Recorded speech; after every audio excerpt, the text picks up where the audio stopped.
It was a difficult time, but luckily because of voiceovers, I was able to make an income and also take care of the family. And bought for like a few seconds of work, and I was like, you know what?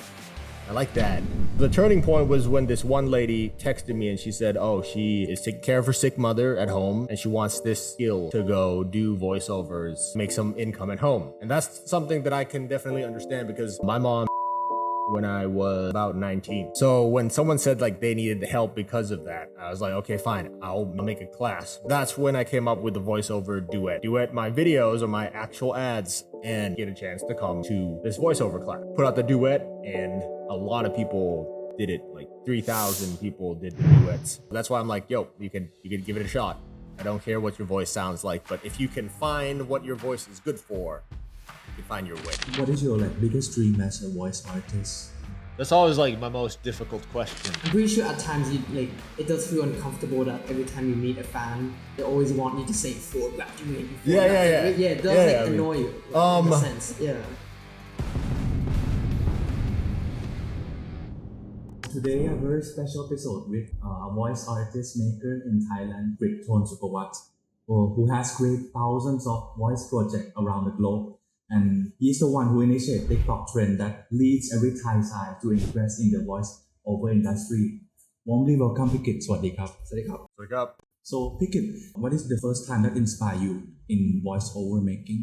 Okay, well, the inspiration part it's funny because I didn't even know what voiceovers was, and I was an intern at an ad agency because I studied communications management. And they'll send you to ad agencies and stuff to work. So I, just picked the closest one. We went over and we just sat there days after days because they were just getting us to photocopy files and copy CDs. Do you guys even know what CDs are? Yeah, they had some records up in CDs, and I'm like, I don't even know how to copy CDs. But it's like a long process. We weren't really doing much. And me and my friend, Taeho, Korean guy, right? We would just chat all day, talk and chill out. And one day this lady was like, hey, I need you to come with me, to, one of these recording rooms. We're going to record you on a thing. And I'm like, yeah, okay, whatever. I didn't even think much about it, right? I go in and they're like, okay, just read this line. And the line was really short. It's like a one sentence line. So I read it. Do you remember the line? I do. I think. I don't know. I don't really remember what was the actual sample, but that was a sample for an actual ad. The agency was pitching a new client, and the new client wanted to see hey, if we worked with you, how would the ads look? How would the ads sound? So they needed a sample voice artist. This is the mock-up, right? Eventually down the line, maybe 3-4 months down the line, after I left the internship and everything, they called me back and they were like, hey, we actually got that client. The client's working with us now. It's PTT. And the ad was for PTT. And we need you to come in to voice the actual ad because they like that voice so much. So I was like, okay, cool.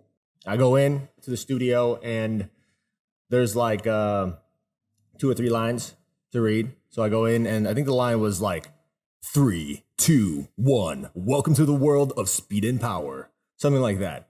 And then they're like, okay, you're good. Within 10, 20 seconds of being on the microphone. And I'm like, what? I came all the way here. I thought there was more. Came all the way here. So I'm like, okay, whatever. If you guys wanted me to do this, it's fine. I go out of the room and then they handed me an envelope. And in the envelope, there's 20,000 baht in it. So I was like, oh, I wasn't expecting any money, right? Because I still felt like I was an intern when I was working with these guys. But in reality, this was after my internship. So I actually got paid, right? And it's 20,000 baht for a few seconds of work. And I was like, you know what? I like that. And they didn't tell you at all that they were going to there was no contract that was going to state that they're going to pay you? No. With these voiceover things, the problem is in Thailand, there's no contracts. So and after you did that PTT lubricant ads, what did you do after that? Did you build your profile by that time or not? It wasn't by choice, right? Because how it would work is, let's say I work with one client and one client only, and it's PTT. Luckily, they liked my voice. So in the future, when they have another ad, but they went to another studio or they're working with another ad agency or something, they'd bring me along to the new studio to do the next PTT one.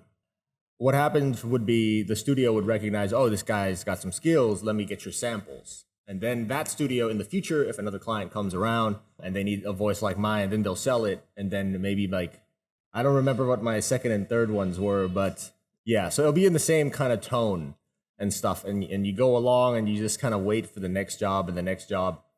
And that took a lot of time. That was like years, right? And in the meantime, I would be doing other stuff too.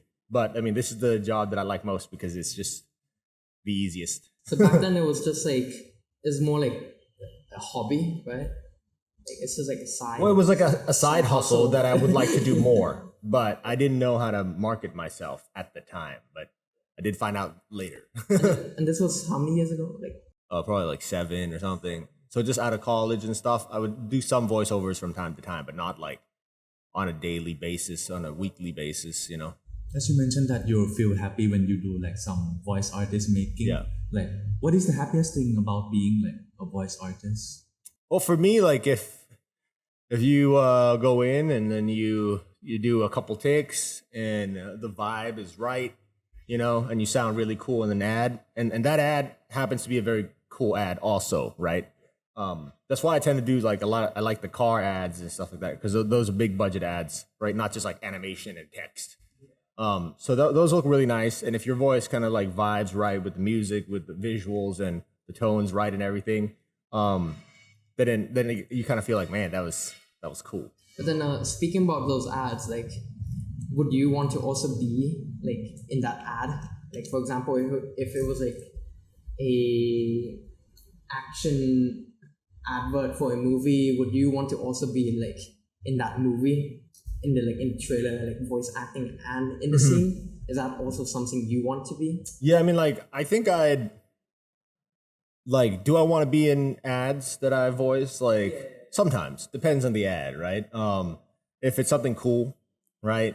Something kind of manly, like some car ads or like, you know, wheels or lubricants or whatever. If it's my vibe, then cool, right? Because you know, it's probably going to be easier to act. But if it's something like, you know, detergent or like facial foam, it might be a little bit, or, okay, I'll give you a real example is sunscreen. I've done a sunscreen ad, right? Eucerin one. Yeah. And that's a good brand. And it's good for your portfolio to have big brands like that come in. And, you know, I was lucky to have them because I didn't kind of expect sunscreens to be, you know, a product that would want me in an ad. So that was nice.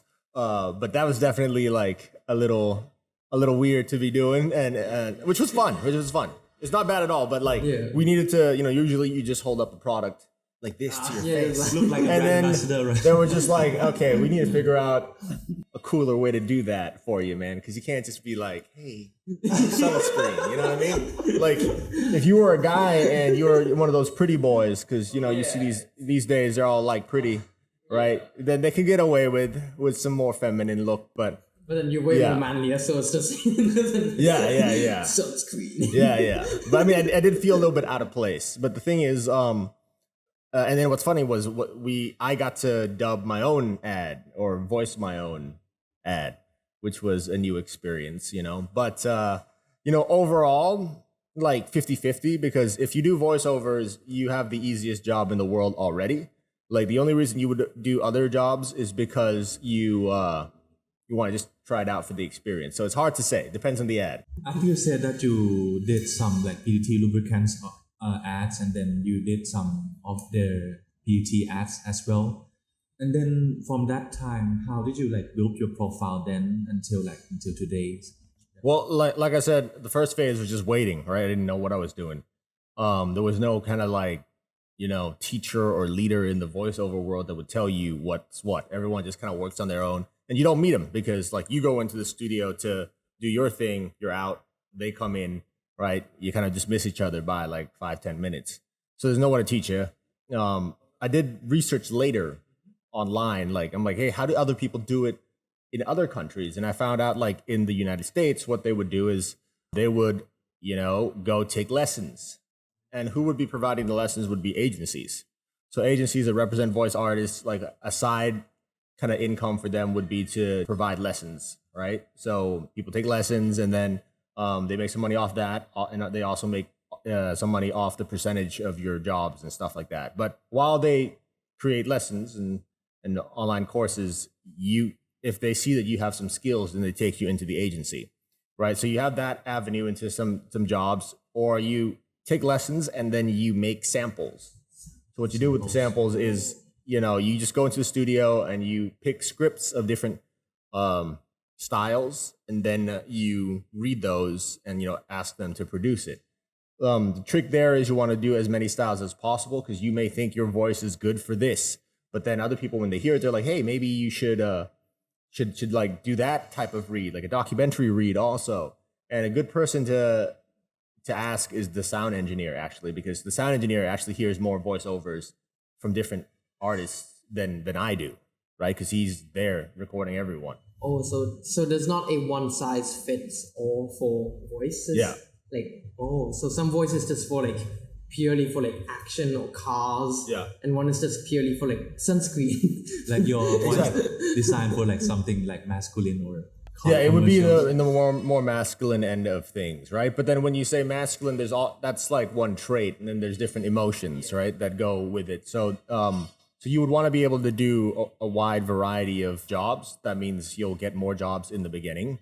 For me, I like to stick to the stuff that I like, and it's not like a recommendation. I mean, I'm just I like to do this stuff, and I'm not fired up about doing other stuff. But that's how you would do it. You would make samples, and then once you have a bunch of samples, right, you can show it to all the different studios that are around. You don't have to wait, because I don't have any demos. I only have real jobs, portfolio jobs. Oh, so that's how you would recommend to start making demos, making samples, sending it off to many places. Yeah. Oh, okay. I mean, I didn't know why I didn't come up with that, but no one was doing it, so I didn't do it in the beginning, right? And but it does make sense, doesn't it? Because if you were an architect or a graphic designer, you would make some demo ads to go. But the reason I didn't do it is because how we do it in Thailand is we go to record at studios, right? We don't record at home. So then I never recorded anything myself for the first 7 years or something like that,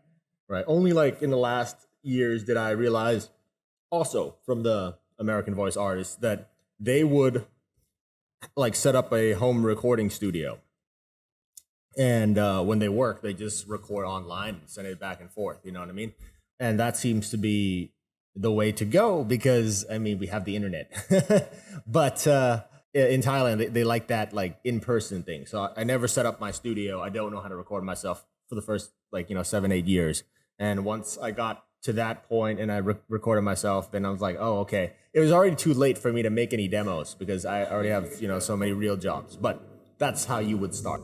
Yeah, but then later on, I saw that you got your own customized mic, right? Yeah. Yeah, and with that mic, so now you can just work at home always, right?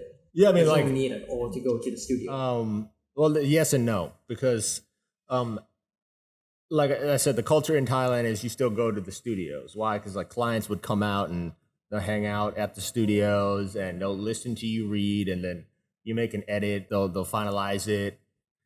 While online work would be, you just do it, you send it to the guy.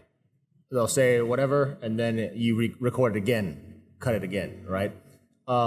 So I can work at home, and for my overseas clients, I would be working at home. Actually, you mentioned about the trailer voice artist agency, right? How after you get in that agency, how proud do you feel of yourself, and how does it change your life after joining that agency? Okay, well, it didn't change my life the way you would think it did, but I felt proud to be in one of the leading agencies in LA, because people voice artists there in the States and around the world wanted to be in that. So it's nice to have my name on the website and everything. And plus, I don't think any Thai has ever achieved that before. But the way they do work is a little bit different. They'll send you demos and stuff like that. And they'll send you sample scripts for you to read to audition. And when you do that, sometimes like sometimes the script they send you isn't like the best fit for you, you know? Sometimes it is, sometimes it isn't, right? So like it's a lot more work doing like auditions and maybe not getting the job. While like in Thailand, it's a little bit different where you get called when you get the job, right? So like you go in every time, but you'll make like a tiny bit of money because I don't know where the funds go. It's we're not gonna talk about that, but it's tiny here, and you know, in the States it would be like hundreds of thousands of baht. Here it's like 10, 20K or something like that, right? But I go in every time and I make 10, 20K versus I audition like 100 times and maybe get one job in the States and make 300K. If you divide the job that you got by the auditions that you did, it probably comes out to be the same as the Thai jobs, I guess. So like work wise, income wise, not so much different, you know. Like, you know, so my advice to people is just, you know, be yourself, be in whatever market you're at, you know, whatever style you like, just do that, do it hard, make sure people get in to know you and hire you whenever they need that type of voice. Yeah, because I was thinking like since you said like abroad, right? If like you get like so much money from it, like if you was to just stay abroad and just fully work, then like it would be more money, but then it doesn't mean more competitions, right? Well, I mean, if you're working online, usually if you like freelance websites, you have a lot of competition, right? Because that's like, you know, there could be 8,000 other people and you gotta be the best one. Yeah, but in Thailand, the market is still, would you say it's still relatively small with voice acting? It's not growing. that, I don't know. I think it's like an okay size because like top guys are gonna always get more jobs, right? So it's hard to get in, but like, you know, there are enough jobs to go around, especially now with, you know, online advertisements and stuff like that. You know, let's say you own a company, you might be a small business, you want a voice artist for your ad, you can hire online also. So the size of the market doesn't matter. It only kind of grows for now. There are issues with like, you know, using AI voices and stuff like that, but like, I don't feel it as a threat that much. But yeah, once you're working as a voice artist, it's you against everyone to get one job, right? Because they can hire anyone in the world because everyone kind of has a mic now. So you have to be the best at that for them to hire you. Focus on that. Don't focus on like how big the market is. Actually, you mentioned about the AI thing. Yeah. Like, are you afraid of the coming of AI in your voiceover industry or not? No.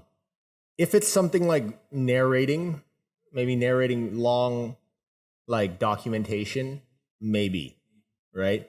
For example, there are some types of voiceover jobs where you just explain how this product works. There's no emotion or whatever to it. It's just people need to understand the manual, right? It's not like a fun artsy job. It's just, this is how you put machine A into machine B and stuff. That would probably be taken by AI, right? But then there's also like other jobs that are more acting based, because voice artists, to a degree, we are actors, right? Because we have to assume a role, and so then it's hard to like tell the AI exactly what you need when, because you think it's just about like the tone of voice or the speed of the read or something, but you know, every like sentence in an ad is almost a different speed, almost a different tone and stuff. So like you could make an AI do that, be like, yo, I want to copy this guy's voice. Sentence 1, I need a little bit fast. Sentence 2, I need fast but like more unhappy or something. At the end of the day, it might just be easier to hire the person. You know, that's what I feel. You know, if that was available, and so I think I'm not afraid, just because, you know, the ease of hiring a person would still be easier than like really going into the details of telling what the AI to do and trial and error. You know, so maybe there'll be some competition, but I'm not super afraid in my line of work. And for like voice actors too, like not really, because what you can do is you can copy someone's voice too. Like another technique is not having them read from like a script, right? But you're like, okay, I'm gonna be my voice, but I need a girl voice on top of mine, so I copy some lady's voice and then mask it on top of mine, right? What happens then is that lady might lose a job, but voice artist still survives because what? Because I'm still there's still a guy that's reading and to mask the thing, right? So yeah, like I don't see it as like a threat. At the end of the day, it all comes down to clients, right? Clients want to tweak this and that all the time. So as a human, you can serve better. To the little details. So you could say like the nuances you can fit in better. Yeah. Yeah, because I saw a recent AI that like makes it that like you can just get like, for example, if you was to like talk like for 30 minutes or 1 hour, and just purely just you talking, and then like I can just get your voice, put it in a program, and then it will just get all of your voice details and information, and just like you can just type anything and it will just be your voice. Yeah. And that's crazy how much like AI just like jumped so far. So for the like all the narrative stuff, simple talking stuff, like you could do it with AI, I think. But just with the niche that I'm in, with the the ads and all that stuff, I don't see it being that easy if you want high quality stuff, right? But I'm like working with high quality clients anyways. So at that level, like they're not gonna AI, because like there requires emotions, right? Yeah, they just get the real deal. Actually, I would like to know, like, is there any rooms for newcomers? Like, as you mentioned that the voiceover industry quite competitive. Like, in this industry, like, do you have any opinions about the rooms for newcomers? I think there's a lot of room because, like I said, there's always new companies doing like online selling and stuff. And sometimes they're in like Nicaragua and they have a website and they want to sell to Thailand. They're gonna need a Thai voice artist to voice their ad. It's just easier to hire one than to go like create the script, translate it, get an AI, and have no idea if that sounded correct or not. So there's always little niches, different new things coming up. Like when crypto was big, then there's a lot of like NFT ads. You voice a lot of NFT games and all that stuff. So there's always new stuff coming on. So I do believe a lot of people can like come in, but everyone needs to find their own kind of voice, what they're comfortable with, and know like, okay, this is what I'm comfortable with, and it pairs well with this type of job, so I'm going to market myself and be known for this stuff or something. That's why I'm like, anyone can attempt to do voiceovers, because like, let's say you're like, I speak English like shit, and sorry, I'm gonna say that again. That's not part of the So let's say like you have a crappy English accent, right? And you're like, I'm never gonna be able to do English voiceovers. That's not true. You can't, because sometimes there's gonna be like roles where, like, let's say some documentaries, and they want you to dub a Thai guy speaking Thai, but they want you to say it in English, but they don't want you to say it in like super perfect English, right? So because that would be weird. So they want someone with like a Thai accent to their English, and you would get those jobs. Yeah, like was it like the Thai English like hello, my name is Uni. Yeah, I'm from like Thailand. that. Like I could try that, but it's not an authentic like Thai English kind of vibe. Like I only have my Thai and my English, right? I don't have that good natural in between one. So I don't take those jobs. So someone else can take those jobs, So that's why I'm like, you can give it a shot. I don't care what your voice sounds like, but if you can find what your voice is good for, you can find your way in voice overs. Could you imagine yourself doing the detergent ones where you gotta wear a pink suit and then you gotta dance? Yeah, dancing. I don't think that's me. If I remember correctly, you like did the silly Y singing, right? Yeah, that one. Yeah. Oh, that's that's actually not hard, because like I mean, I don't have a role where I kiss a dude or anything. So but it's like two it's like two gangs, like a Thai gang and a Korean gang here in Thailand. No problem there. Actually, I would like to say that most of the Thais know about you from like the TikTok application. How did you start to create the TikTok contents? Okay, well for me, like for a while before TikTok, I was kind of taking pictures or videos of myself in the studio while I'm recording, and then I patch it together with the actual ads when they come out, right? And so those are kind of like behind the scenes kind of videos, but those are not like TikTok contents. It's just behind the scenes little tidbits. I already have those for IG and Facebook, and then when TikTok came around, for like after it came around for a while, I decided to just throw it up on TikTok too. Why not? So I threw it up on TikTok. Nothing really happened for like 15 or 20 videos. And I think like the last video I threw up, it got like 40,000 views. So I was like 40,000 views. I'm like, I felt like that was a lot. I was like, whoa, 40,000 views. And people started asking questions like, hey, what do you really sound like? Blah, blah, blah. So I'm like, okay, I'm going to do a video where I talk about how I sound, for real. And I'm like, hey, in real life, I sound like this. But if I'm talking to girls, it might be like that, Gotta go. So that got a few views because that was, it was a funny thing. And I just kind of kept going from there. I'd produce more kind of voiceover related videos just based on the questions that I got from the clients, or not the clients, sorry, just from the viewers, right?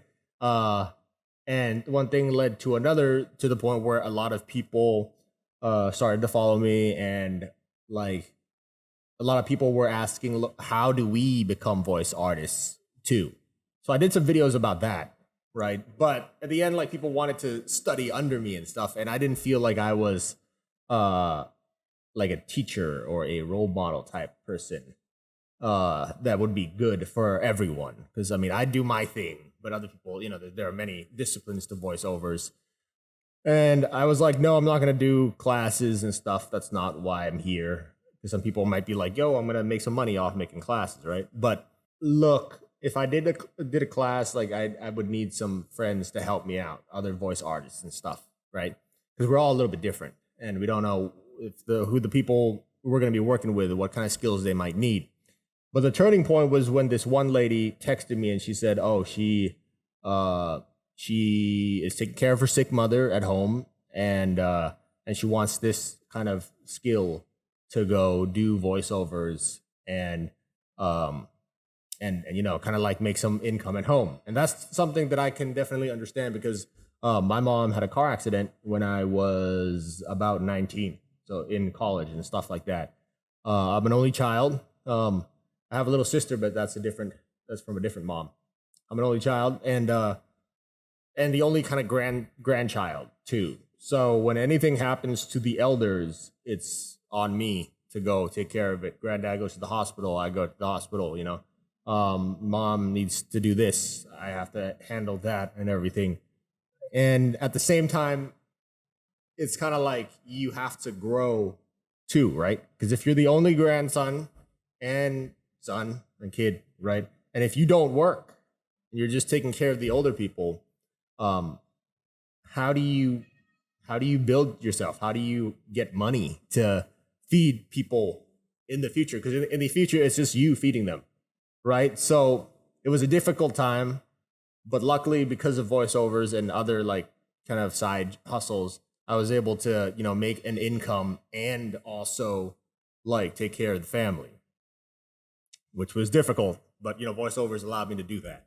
So when someone said like they needed help because of that, I was like, okay, fine, I'll make a class, but I need a way to sort people out. How do I sort the good ones from the not so good ones, right? Because I want to give people that have a chance, but if they have no chance, then, or right now they're not there yet, then like, I don't have the ability to help them right now. So that's when I came up with the voiceover duet. I was like, duet my videos or my actual ads, and you might get a chance to come to this voiceover class. And we put out the duet, and a lot of people did it. Like 3,000 people did the duets. So, and a lot of them were just doing it for fun, right? But we were trying to, we had 10 spots. 5 would go to the people that, needed that help because some people had cancer, some people were sick. They needed to, they needed that job. And another 5 were just people in the general public that had some skills.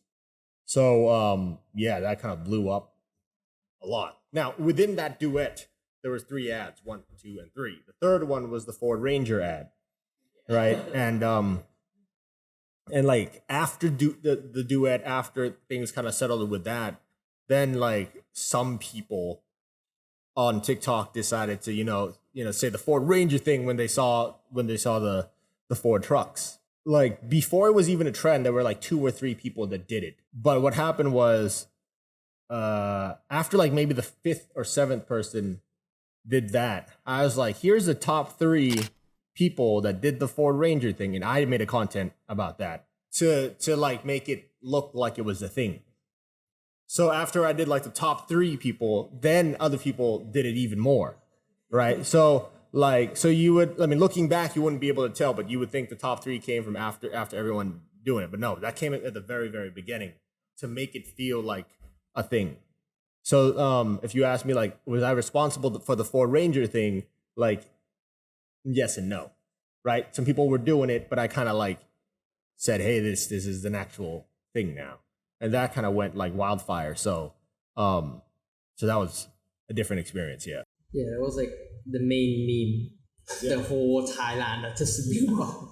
But then like speaking of like viral things like that, right? Like I heard before, like some people do like kind of want to like spontaneously like go viral like that, right? Yeah. But at the same time, some people also don't want to go like spontaneously viral like that. Yeah. Because they might think that like, oh, if I'm only famous just for this one thing, I'm just gonna be only famous for this one thing. And so do you feel like this Ford Raptor Ranger thingy, did it anchor you just to be like just doing only one thing? Like, because like I do feel like I'm pretty sure at times you like it does feel uncomfortable that every time you meet a fan, they always want you to say Ford Raptor Ranger. Yeah. It does annoy you, like, in a sense. Yeah. It does. It could get repetitive, right? But like at the same time, like I think about it, and I'm like, I'm still lucky. I'm not a singer, because if I was a damn singer, then I would have to sing them a whole song, right? I'd rather say one sentence than a whole song. So not too bad. Plus, the Ford Ranger Raptor. That's one of the ads that I did enjoy doing. So I'd rather be known for that than for like a broom ad or something, so it could be worse. But back to your question of like, people like, did you want to go viral, or some people want to go viral or not? Like, I think virality is always good for your business or for your brand if it's for the right thing, right? But like for me, like I said, I did content, and probably 20, 30 good solid like TikTok contents of like high quality, give a lot of value before I got viral with the Ford Ranger stuff. So when people come into my page, they know exactly what I'm about. If they want to learn more about what I do, about me, about my brand, then it's all there, right? Versus like some people that you'd go on the street and you'd take a picture of a dog and a cat and that goes viral, right? That doesn't do anything for you. It doesn't do anything for your brand or your business and overall. So you need to be ready for the viral thing if it comes. What that means is while you're doing your content, make sure you do for me, and other people would say differently, but I would say like always do good quality content, right? The views may be low now, but in the future, if something kind of hits, people are going to look back. Actually, I would like to know, like after you got being a trend, how does it change your life, and does it provide you more customers in the voiceover market or not? It changed my life in what do you call it? In a way that's like I didn't think like I would be famous, because people don't see your face, and you're usually like the guy that they kind of don't ever see and they don't ever care about and stuff like that. Especially in Thailand, you don't sign no contracts, nothing. Your name's never going to be in the ad. Like, you know, sometimes you'll have a version of the ad, like director's cut, and it'll say the director's name. This agency did this and this and this. Your name's not even on there, even though that's your voice. You know what I mean? So people don't see you. And so what I've been able to achieve, like what I'm most impressed about is that people actually care now what we do and stuff. And that's important because if no one sees you, then you can never like you as in you, any voice artist can never like, you know, have any bargaining power and, you know, you're just a small no one, right? And they'll just be like, you're not going to do it for like cheap. We're going to find someone else, you know? Now it's different because once you do that, I built not only, you know, a follower or views and stuff, but I built a brand for myself. So now what's interesting, and I didn't expect this before, is people would hire me now just because they want to associate my voice with their brand. Before, they would hire me if my voice, you know, was fitting for that ad, right? So like this is a car ad, and okay, this particular ad, you know, fits well with Crit, so we're gonna hire him. But now it's not. Like sometimes it's an ad that doesn't work well with my voice at all, but they're just like, we want Crit's voice. His voice. Yeah, like You know, we need the house ad, right? house ad. It was like they actually tweaked it where like the house, the AP, right, like, you know, came in a truck and like, you know, there's like guys with like in a SWAT uniform. So, you know, so there was a build up to it. You know, they you know, changed the vibe of that to suit me a little bit. But there are other ads like, you know, like pimple ads and stuff with like high school girls in it. And, like that's not something I would normally get, you know. Yeah, because I mean, I'm just trying to imagine like you doing like a house review, just like หนึ่งห้องนอนสามน้ำ Yeah. It would not like it would not fit the branding at all. Yeah. So now like it's not about my voice fitting the branding or not. It's about like having my voice on it. So they could say, yo, we got that guy and we got that recognizable voice. So it's more about the recognition of the voice than just, you know, if it fits the emotions and stuff. So that's interesting to see that kind of change. One thing with your voice as well that I was thinking, like a famous voice actor in America that would always voice for like games like Uncharted 4. Yeah. And he would always be able to do like so many types of voices. Oh, okay. Yeah, like different voice Yeah, I types and forgot stuff. his name, but then yeah, like for you, like would you also want to pursue like many voices? Like I don't know how like it works vocally. Personally, for me, no, because that's in the realm of voice acting. You would need multiple voices to act, right? Traditionally, because what the studios would do is they want to pay you by hour. So, this guy can do 3 voices. I'm gonna hire him for 2 hours. Then I'm gonna make him do 3 characters, right? But what happens for you is you're gonna lose money because, you know, that's like 3 characters you did, 3 skills, but you just got paid 2,000 baht per hour for 2 hours. So that's 4,000 baht, you know, and they just keep piling on the work for you. For me, I'm like, I charge per ad, right? So it's not about per hour and everything. So I don't get into that voice acting type of stuff because I feel like there's like little money in it. And also, I'm not like looking down on them. You know, they have a lot of skills that I don't have. It's a different game. And at this moment, like you did some various voice project and you got like be in a viral in a trend of TikTok. Yeah. At this moment, what is your like biggest dream as a voice artist? That's always like my most difficult question of what's next, because like I've already achieved like so much beyond any expectation that I would even have, you know, like last year of myself at the beginning of last year. Like, would I be dreaming that I'd be playing in some ads and voicing my own ads? You know, I didn't think I was gonna do that. Would I be in a movie, right? And use my voice acting skills together with other acting skills, right? I don't know, right? So at this moment, I have to say, like, I don't know what my next thing is, right? Because my biggest goals were to actually just be in an agency in the States. That was originally, you know, something no one's ever done. But I continue to do like these other things that, you know, no voice artist has ever done before, like every day. So I'm like, I don't know where this is going, But I do think maybe if it works out, like I might have a like a talent agency, right? But the thing is, I lack like manpower because when you have a talent agency, you actually have to like really micromanage some talent and stuff like that, and you need manpower to do that, and I don't have too much manpower because I'm doing the stuff that I'm doing, right? So yeah, we'll see. To be continued. I got some questions from my friends and they asked like in terms of voice charisma, like you have a very great charisma on your voice. Thank you. And like for normal people, can like a normal voice can develop into your stage, in your opinion? Maybe not.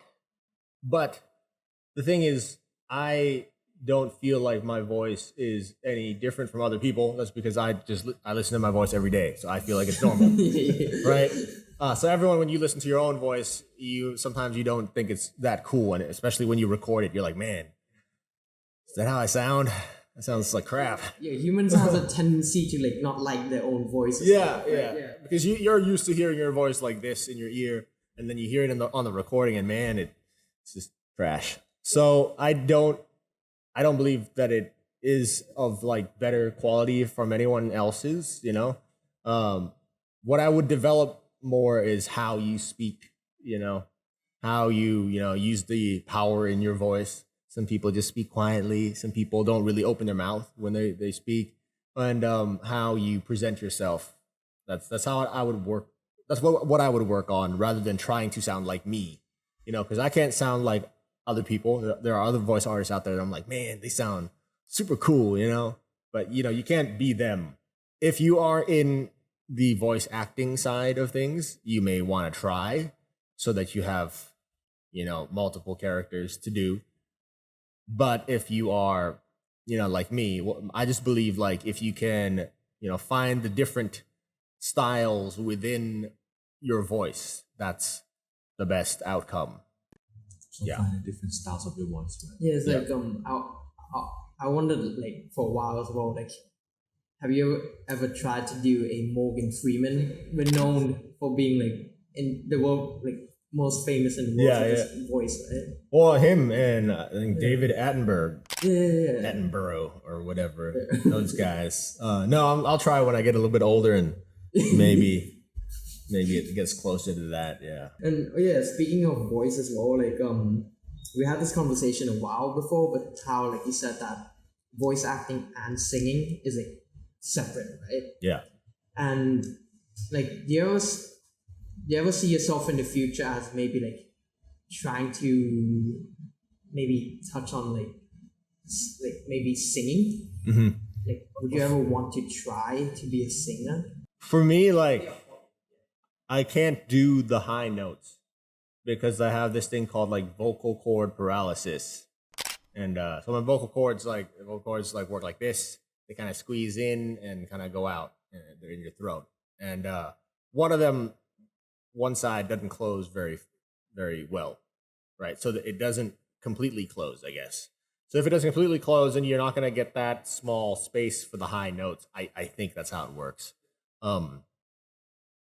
But yeah, that's the limitation there for me when it comes to singing. So I won't be singing anytime soon unless it's like some heavy metal stuff.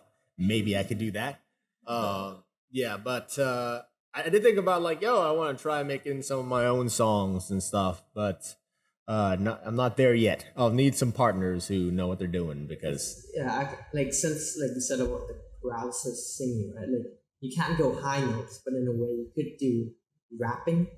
Yeah, I could do that. Yeah, rapping is So like I did think about that, but it's like I would like there's two ways. Either I get like composition and like songwriting skills, or I have to work with someone who composes a piece made for me to rap and sing because I don't have those skills, right? So the opportunity hasn't come just yet. Actually, I would like to say that me and Unique, I'm a very big fan of yours. as well as many Thais, I would say. And I'm very new in your field, the voiceover making field. Can you please like give recommendations for people like who want to step into your field? So straight up is what I covered in the beginning was number one, think about what your voice might be good for. That you might have a few guesses, it might be good for this. It might be good for like, documentaries or like YouTube videos, whatever. Guess what it might be good for. 5 or 6 different things. And like, then see what style, like YouTubing doesn't mean you have one style, right? Sometimes it's more energetic. Sometimes it's like more professional. Find different styles, make different scripts, demo scripts. What do you mean by making demo scripts? Demo scripts means you copy a real script off the internet and then you rewrite it out, right, into your own style. Go to the studio, whichever studio you can find, and be like, hey, I want to make samples. And then you make samples with the sound engineer and ask him, like, what does he think? Because the sound engineer knows a lot more than you think he does. And once you have those samples, right, you can start by going onto some like freelance websites that handles voiceovers, and you can start sending your stuff once you're comfortable and once you think your demos are good to the different studios. Now you might have recorded 5 or 6 styles, but maybe 2 or 3 works, and that's fine. You use those 2 or 3 to sell yourself first, and maybe more jobs will come and you'll build a portfolio. A lot of people now ask, like, what websites? Which studios? For me, the answer is, if you want to succeed, then every website and every studio, right? But that takes time to make the connection, go into the studios. Takes time to like find the contacts and like, upload your samples to the websites. But that's what business is, right? There's always going to be that part of business where it's like, you got to make the sales, might make the connection. So yeah, hustle hard, whatever you choose, be top 10. And, good luck, build a good brand. Yeah, I guess ending it on a happy note, inspirational note.